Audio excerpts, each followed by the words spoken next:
Biglang nagka-fountain kaninang madaling araw sa bahaging ito ng MH Del Pilar Street sa Barangay Palasan, Valenzuela sa lakas ng tubig. Galing ito sa nasirang tubo ng Maynilad. Sabi ng mga residente, bandang alas 11 kagabi nagsimula ang tagas. Natamaan ng jackhammer. Yung mga gumagawa ng kalsada dyan. Pag-alis ng mga manggagawa, nagsimulang lumakas ang bulwak ng tubig sa lakas ng pressure. Tila binagyo ang mga kalapit na bahay. Para hindi masayang ang tubig, sinalok ito ng ilang residente. Si Roger nakapuno ng mahigit 20 balde. Sayang kasi bukas wala namang sumasalok eh. Sinalokan ko na. Kaysa pa wala akong kontador, sinamantala ko na. No, kaya balik pa ako. Dahil umaga, maraming papasok sa paaralan o trabaho. Nag-alala ang mga residente na baka mawalan sila ng tulog. May epekto na po ba sa line ninyo?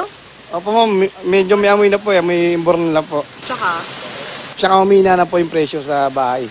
Dahil sa nasirang tubo, nagkabaha sa MH Del Pilar Street. Isinara muna ito at sa F. Valenzuela Street pinadaan ng mga sasakyan. Bandang alas 3 ng umaga, wala pang taga Maynilad kahit tumawag na ang mga residente. Kaya sila na muna ang nagtulong-tulong na lagyan ng sandbags ang nasirang tubo. Nakadaan na ang ilang sasakyan dahil dito, bandang alas 8 ng umaga na, nagsimulang kumpunuhin ng Maynilad ang nasirang tubo. Nag-abiso rin ito ng water interruption sa mga taga-barangay Palasan at Polo na nasa MH Del Pilar Street hanggang nitong alas 3 ng hapon. Humigit kumulang 1,000 customers ng Maynilad ang apektado ng nasirang tubo.